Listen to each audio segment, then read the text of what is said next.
morning. In the count of 5, 4, 3, 2, and 1.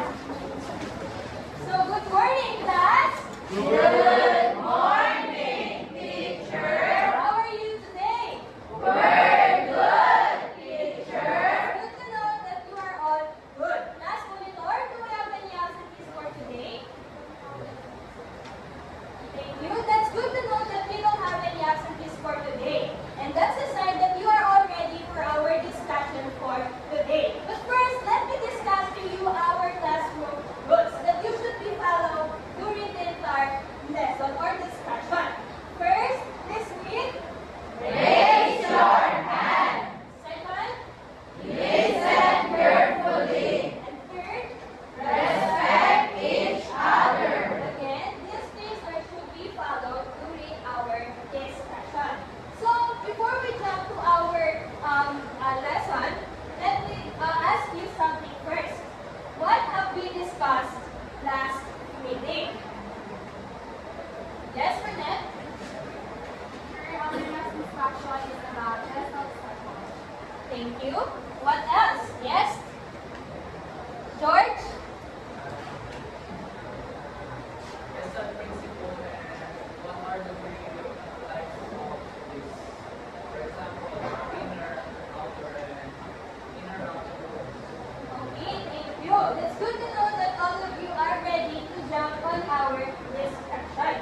So, teacher prepared an activity for you this morning. All you have to do is to watch and pay attention and participate to our activity. Did you get it, class? Yes, teacher.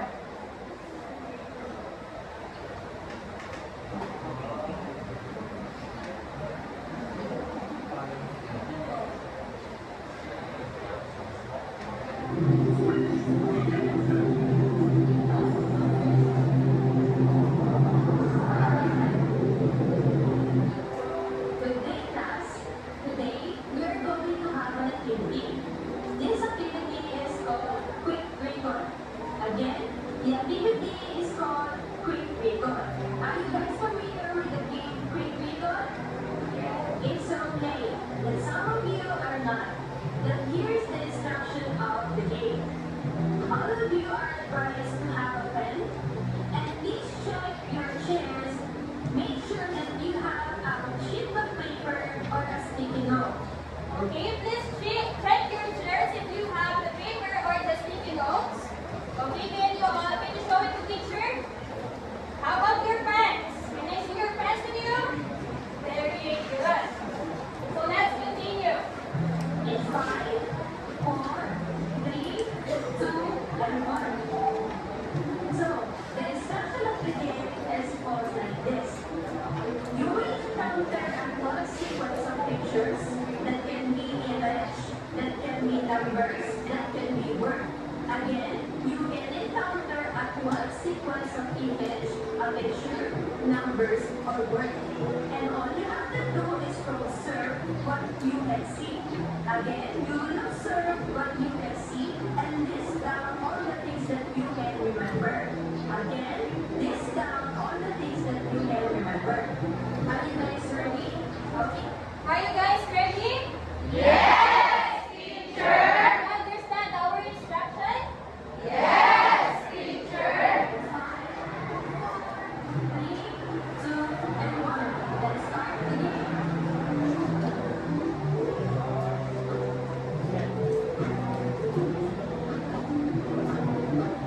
Alright, we're done. That's so quick, right? Okay, so now let's check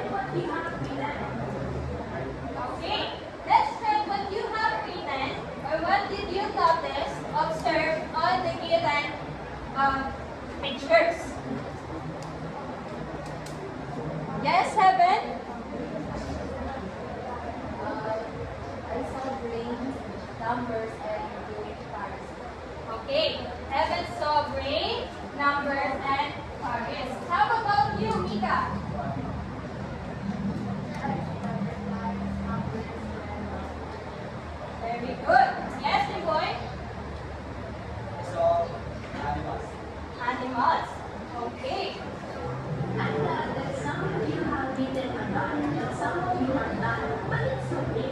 I have a question for you. What have you to remember items better?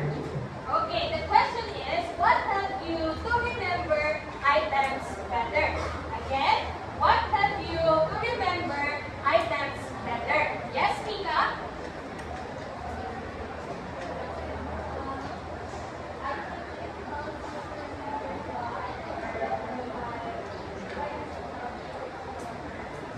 Very good. By using the pictograph memory. How about you, Angel? It helped me by the colors of every color.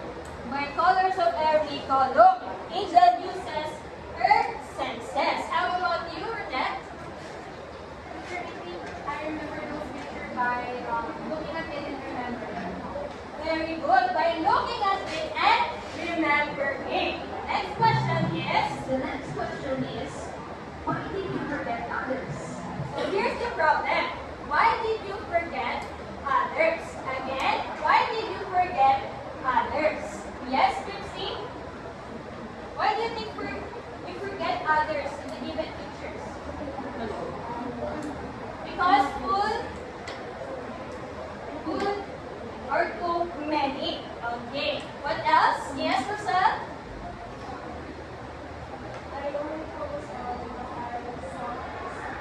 She only focused on what she saw first. So please take note all of that things that I've mentioned because this activity has something to do with our discussion for today. Do you have any idea what will be our topic for today?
or? Does the computer has a storage? Yes. Just like on our brain. When we remember something, when we get information, we're storing out on our mind or brain. And with retrieval you're just using remembering it. In remembering it, you are using the term recalling. When we're to use recalling? When we are taking the exams, when we are doing an evaluation, and such. Again, what are the four that mentioned? Input, processing, storage, and retrieval. Now, let us proceed to the types of knowledge that the learners will receive.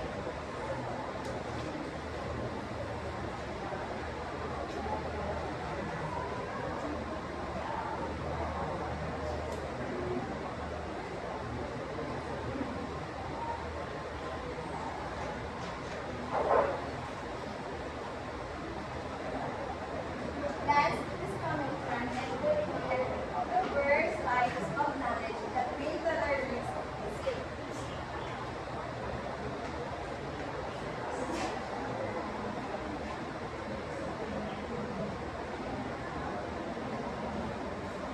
The first types of knowledge is everyone is read. General, broad, widely shared facts and concepts about the world. So meaning that general is a broad and widely shared fact meaning is a common knowledge, which is the learners are pretend the information are common for them. Like for example, the sun is rising in the east. Means the learners receive that information. So can be used in different domains. It's common for them that receive that information. So it can be broad and widely. So in general, it can be learners may receive another example. The square, how many sides of square? It's 4. So all we know that the square is 4 sides. It's a common knowledge for us, or common knowledge for the learner to receive that information. Now, the second types of knowledge. Jenny, can you please confirm?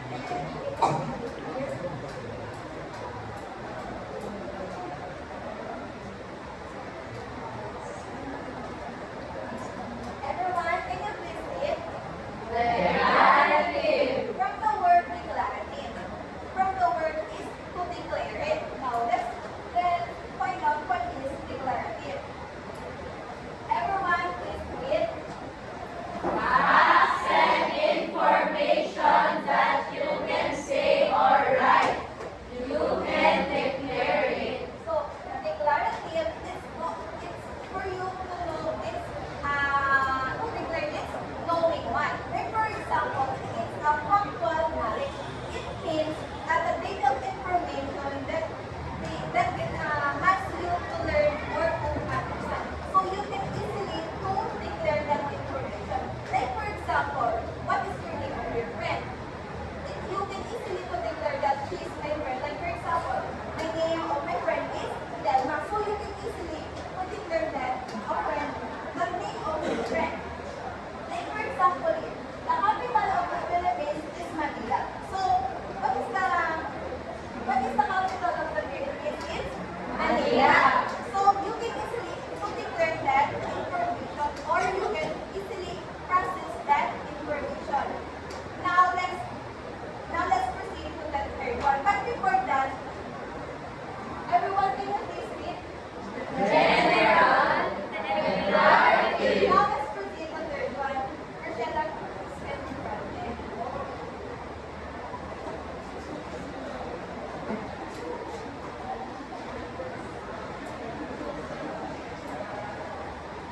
In this row, everyone please read. Procedural. Procedural. From the word procedural, it's procedure. This is one knowing how. Everyone in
Yes. Oh, very good. Like Jimmy said, he can easily forget that on his first birthday because it's a long-term memory. Like for example, now, the next one is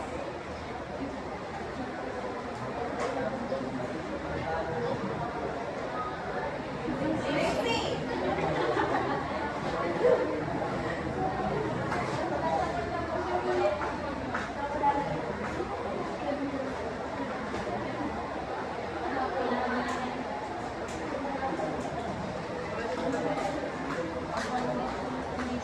And the last types of knowledge is everyone is conditional. From the word conditional or conditional. Let's define what is conditional. Everyone please read. Okay, in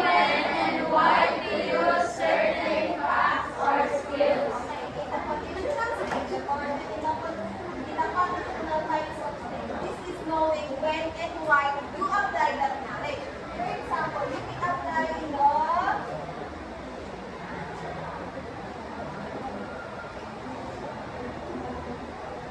in the conditional stage, you can apply the regulative or procedural stage. Because, like for example here, I know when to use addition and when to use multiplication in math practice. In knowing one addition, you know how to solve the math problems.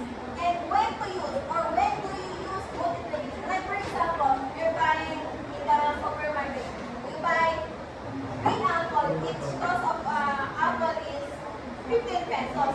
So 13 times 15, Jimoy. What? 3 times 15. 45, very good. That is a form of conditional knowledge.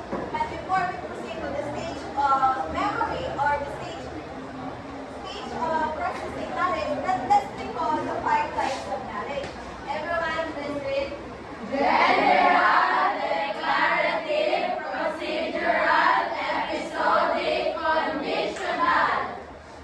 Always remember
our brain.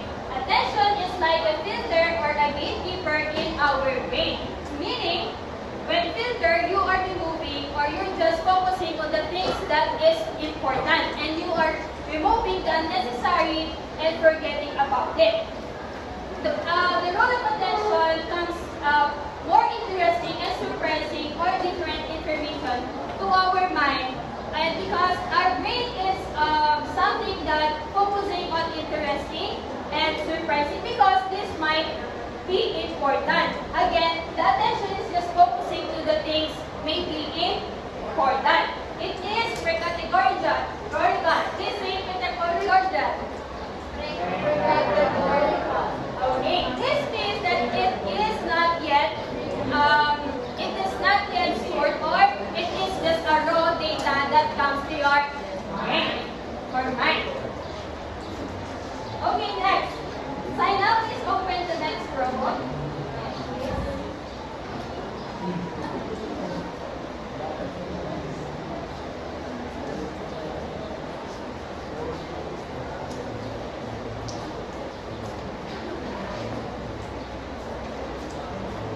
So in this side, this read short-term memory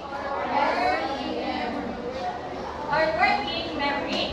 In here, the short-term memory and the working memory, brain temporarily stores and works to the information or to the things you pay attention to. Because for the word itself, short-term, it has a limited capacity like 5 to 9 atoms at one time.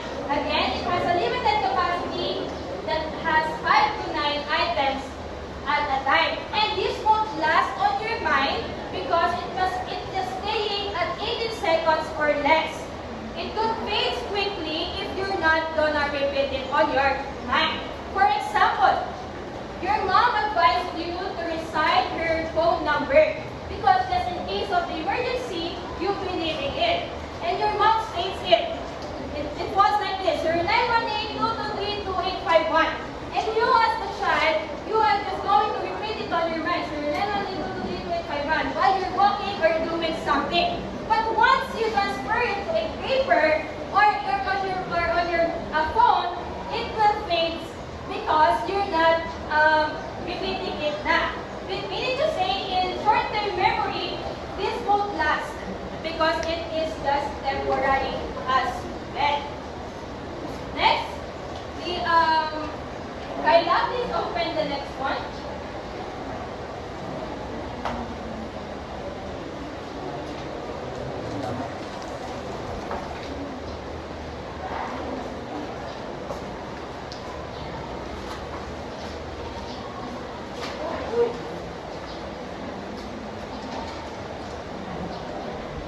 Okay, everyone please read. Long-term memory, the final or permanent source of information. So in long-term memory, this is the final stage of our memory. The knowledge and the skills, experience, and facts are being used for a future. This is unlimited. You can use, or you can input a lot of information. You are not getting out of space because it is vast amount. When we say indefinite, this is a lifetime or it can stay a lot or for years. Just like the first time you go to school.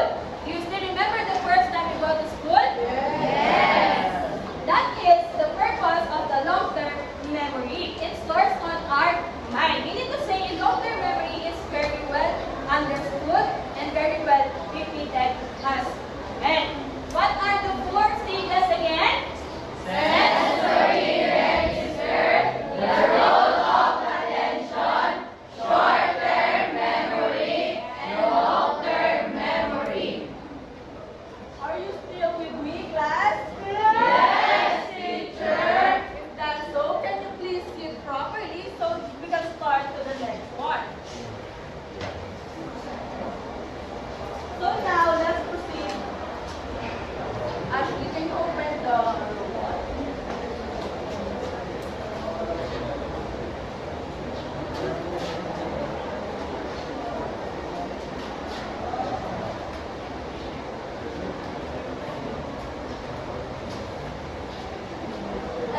say executive control process. Executive control processes. Everyone, please read. Manager of memory that help us focus, organize, and decide how to use information. So it says here that executive control process is like manager of our brain. Do you believe in that, class? Yes, teacher. Yes.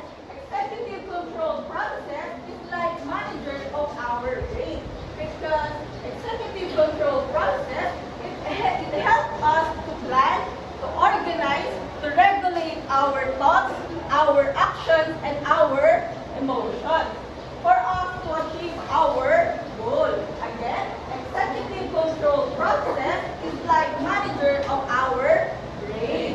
Do you understand, class? Yes, teacher. So I have a question. Do you think executive control process it helps us to our daily life or it has an importance in our daily life? Yes, teacher. Yes. So why, Ira? Why it is important the executive control process in our daily life? Just for example, when we are studying, so executive control process help us to focus and organize our thoughts. Very good. Executive control process is important to our daily life because it helps us to think carefully and focus on the need to be learned. Do you understand what is executive control process, class? Yes, teacher. So next is forgetting. Everybody say forgetting. Forgetting Everyone please read. is the ability to retrieve or access information when needed. So in forgetting, it is happen when our brain cannot bring back the information that we know. Either it's faded or it's mixed up with another memories. Do you understand what is forgetting, class? Yes, teacher. How about you, class? Do you forget easily? Yes, teacher. So why, Paul? Why do you forget easily? Because we think a lot of things in our life, so we can easily forget something that we remember. That's correct. So who says no? That they don't easily forget. Mark, why? Why you don't forget easily? Well, it's because I always remember the things that I need to remember before I do. Good. So do you understand what is forgetting, class? Yes, teacher. So there are two main in which forgetting likely occurs. First is decade. Everybody say decade. Decade. Everyone, please read. Information is not attended to and eventually fades away. Very prevalent in working memory. So in decade, it is happen when something we forget, something that we forget and fades away. For example, you memorize a poem for a class, but we conduct an online class. So you cannot perform your poem in the class, and you forget, or you're not recalling it, you're not reviewing it, and you're not reciting it. So in the poem, you forgot the song like your poem. Do you understand what is decade? Yes, teacher. How about you, class? Do you have experience daily in your life? Like you forgot something like that? Do you have? Hannah, do you have? Yes. What's your experience? For example, teacher, my prof said that we will have a quiz, then I review, but he or he canceled the quiz, and he said that we will resume in the next meeting, but I didn't review it, or I didn't review or recall review that I owe. So I I don't know. Yes, correct. That's right. So, do you understand what is dengue class? Yes, teacher. So, next is interference. Everybody say interference. Interference. Everyone, please read. New or old information blocks access to the information in question. So, in interference, it is happen when the information blocks the other one, and or maybe it is mixed with the other memories. Like for example, in your portal, your password in your portal, you always type your old password instead of the new one. So, do you understand what is interference, class? Yes, teacher. So how about you, class? Do you experience interference in your life? Ate Shay, do you experience? Do you experience interference in your life? Yes, correct. Very good. So, do you understand what is the forgetting and executive control process, class? Yes, teacher. So, what are the two main ways in forgetting? Interference. Very good. So, do you understand our topic for today, class? Yes, teacher. With that, so I have a few questions. What is the topic that we tackled for today? Information processing. Very good. So, what are the three types of stages? Encoding, storage, and retrieval. And what are the two types of forgetting? Decay and interference. Very good. So now, class, for your activity, we play a game. Our game is entitled a Study Strategy Challenge. So, your work in a is to think about real-life study situations, like memorizing a poem or learning a dance, and show how the brain uses encoding, storage, and retrieval. So, I will group you in 4 groups. So, the first group is start on Rochelle and Udane, and the second group is to Heaven to Daniela, and the third group is to Jenny to Raincy, and the last group is to Raincy and to Kurt. So, each group will pick one study situation and write what happened in each phase of memory. And share a 1 or 2 tips to help make a memory story. So prepare a short talk to share your ideas with the process. So did you understand, class? Yes, teacher. So I give you 5 minutes to do that activity, and the 5 minutes will start now.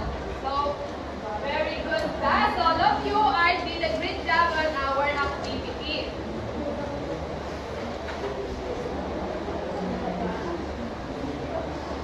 Now, everyone, please sit properly.